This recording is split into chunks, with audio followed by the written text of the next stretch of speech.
এই কথা শুনিয়া সবাই করিবেন গমন, দয়াল নবীর কাছে যাইয়া দিবে দর্শন। যাইয়া দেখে দিনের নবী দিনের পয়গাম্বরে, সেজদা দিয়া ফইরা রইছে আল্লাহর দরবারে। জোরে বলেন সুবহানাল্লাহ। আল্লাহ বলে ওগো দোস্ত তোমারে দেই কইয়া, এই মুহূর্তে সেজদা কান্না লওনারে উঠাইয়া 90 বছর হায়াত দিলাম দুনিয়ার ভিতরে, 27 বছর কাটাইলেন মেরাজের ভিতরে। 63 বছর দোস্ত তুমি গেলা পায়া, সারা জীবন কান্দা গেলা উম্মতি বলিয়া। হাসরের ময়দানে আপনাই কাটতে দিব না, যাহা চাইবেন তাহা পাইবেন ফিরত দিব না। জোরে বলেন সুবহানাল্লাহ। শাফায়াতের ভার দোস্ত তোমায় গেলাম দিয়া, এই কথা শুনিয়া বিশেষ দালয় উঠিয়া। নামাজ রোজা যারা করে দুনিয়ার ভিতরে, বিনা হিসাবে বেচতে দিবে দিনের পয়গাম্বরে। কাঁদিবে নবী ইয়া উম্মতি, আমার উম্মতের হবে কি গতি। কাঁদিবে নবী ইয়া উম্মতি, আমার উম্মতের হবে কি গতি।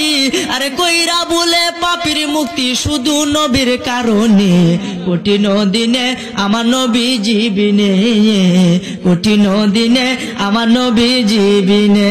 জোরে জোরে বলেন আল্লাহু আকবার। আমার ভাইরা বাবারা বন্ধুরা, সেই নবী ছাড়া আখিরাতে আপনার কোনো সাথী নাই, কোনো বাতি নাই। ফুলসেরাতের ফুল আপনার 30,000 মাইল লম্বা হবে, চুলের মতো চিকন হবে, হীরার মতো দার হবে। পাপীগণ কাটিয়া কাটিয়া দুজকের মধ্যে পইরা যাবে। এখন অনেকে প্রশ্ন করে হুজুর, আমারই প্রশ্ন করছে যে হুজুর আপনি বলছেন ফুলসেরাতের ফুলের রাস্তা অতি অন্ধকার, 30,000 মাইল লম্বা হবে 1600 মাসা। জোরে বলেন সুবহানাল্লাহ। চুলের মতো চিকন হবে, হীরার মতো ধার, পাপীগণ কাটিয়া পড়বে দুজকের মাজা। জোরে বলেন সুবহানাল্লাহ। বলছেন হুজুর অন্ধকার হবে রাস্তা, নিচে থাকবে জাহান্নাম।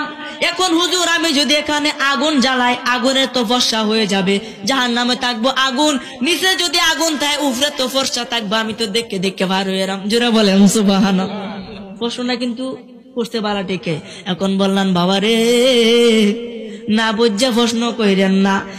আমি যে কথা কই আমার প্রশ্ন করার মতো তাহে না, কারণ আমি কিন্তু বুঝাই কই কথা কোন ঠিক কিনা। এরপরে 2টা মাহফিল আমার প্রশ্ন করছে, এটা বেটা বুঝছে না। আমি যে দেখছি বুঝছে না, আমি বুঝাই দিছি। আলহামদুলিল্লাহ বলেন না। আমার ভাইরা বাবারা বন্ধুরা, এই ফুল সিরাতের ফুল জাহান্নামের উপরে থাকবে, নিচে থাকবে আগুন আর আগুন।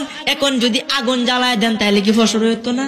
এই যে বাতি জ্বালায় দিছি ফসল হয়েছে না, সব দেখা যায় না। তখন হুজুর বলতে আছে হুজুর নিচে তো থাকবো আগুন, উপরে থাকবো ফুল সিরাতের ফুল। তখন তো আমি দেখে দেখে পারিয়াম। আমি বললাম না বাবা না, দুনিয়ার আগুন আর জাহান্নামের আগুন সমান নয়। দুনিয়ার আগুন হলো লাল নাইলে হলুদ, আর জাহান্নামের আগুন হলো কালো কুচকুচে। জুড়ে বলেন সুবহানাল্লাহ। আচ্ছা কালার মধ্যে যদি কিছু তাহে বাসে কিছু, কোন গাছ কোন বাস টাস করে ডুসকা, কথা কোন ঠিক কিনা? আমার ভাইরা বাবারা বন্ধুরা, এই জন্য বেশি বাহাদুরি নয়, আজকের মাহফিল থেকে খাটি দিলে তওবা করেন, জীবনে আর কোনোদিন খারাপ কাম করবেন না।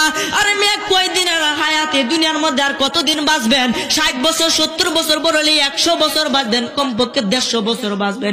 এর হতে আর কেউ বাঁচত না। একদিন মরণ লাগবো, আজরাইল আপনার সামনে হাজির হয়ে যাবে। যেদিন তোমার সামনেতে আজরাইল আসিবে, 7 সমুদ্রের পানি সেদিন শুকাইয়া যাবে।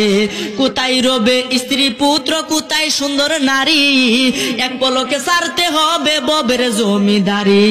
কোথায় রবে দালান কোঠা, কোথায় সিংহাসন, কোথায় রবে সুন্দর পোশাকে সুন্দর ভুবন। ওরে খলিলে কই জায়গা জমি রইবে সবই পরি জগৎবাসী রে। কোনদিন জানি আসবে গ্রেফতারি, কোনদিন জানি আসবে গ্রেফতারি জগৎবাসী রে, কোনদিন জানি আসবে গ্রেফতারি। ধন সম্পদ জায়গা জমি সঙ্গে নাহি যাবে, এক তোরকা মার্কিন কাপড় তোমার সঙ্গী হবে, এক তোরকা সাদা মার্কিন তোমারে পরাইয়া, 3.5 হাত মাটির ঘরে আসিবে শুয়াইয়া। ওরে ফেরেশতারা জিজ্ঞাসিবে জাররা জাররা করি জগতে বাসি রে, কোন দিন জানি আসবে গ্রেফতারি, কোন দিন জানি আসবে গ্রেফতারি জগৎবাসী রে, কোন দিন জানি আসবে গ্রেফতারি। জুড়ে বলেন সুবহানাল্লাহ।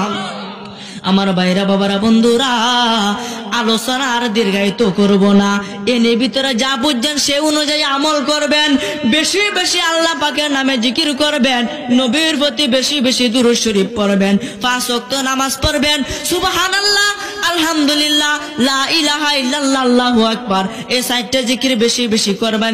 দেখবেন ফুলসেরাতের ফুল আপনার নিঃশ্বাসে এক চোখের পলকে পার হইয়া যাবে। সুবহানাল্লাহ। সেদিন পাপীগণ আপনার কাছে সাহায্য চাইবে, যে একটু সাহায্য দিও, আমার একটু সাহায্য দিও, আমি একটু পার হয়ে পড়ি। কারণ আপনি আমল করছেন দুনিয়ার মধ্যে, আপনার আমল হাসরের দিন আলো হয়ে জ্বলে উঠবে। আচ্ছা, আলো দুজলে আর অন্ধকারের মধ্যে, তাহলে কি অন্ধকার আরো তাকে না? শুধুমাত্র আপনি ওই লাইটটা দিয়ে যাইতে পারবেন, আর কেউ যাইতে পারবে না। পাপীগণ কেটে কেটে জাহান্নামের মধ্যে পড়ে যাবে, আর বললে আমাকে বাঁচাও, আমাকে বাঁচাও, কিন্তু কেউ কারো কথা শুনবে না। সেদিন শুধু ইয়া নাফসি শব্দ হবে, সমস্ত নবীগণ কাঁদবে, আমরাও নবী কাঁদবে, সমস্ত নবীগণ কাঁদবে ইয়া নাফসি, আর আপনি আমার নবী কাঁদবে ইয়া হাবলি উম্মতি। জুড়ে বলেন সুবহানাল্লাহ। আমার ভাইরা বাবারা বন্ধুরা, এই জন্য সেই নবীজিকে মহব্বত করতে হবে, বেশি বেশি আল্লাহ পাকের ইবাদত করতে হবে, আর বাহাদুরি করা যাবে না, পাপ কামাজ করা যাবে না। এখন থেকে আজকে থেকে ছেড়ে দেন, দেখবেন জীবনে পরিবর্তন আইছে, ভিতরে শান্তি লাগতেছে। 5 ওয়াক্ত নামাজ আপনি একটা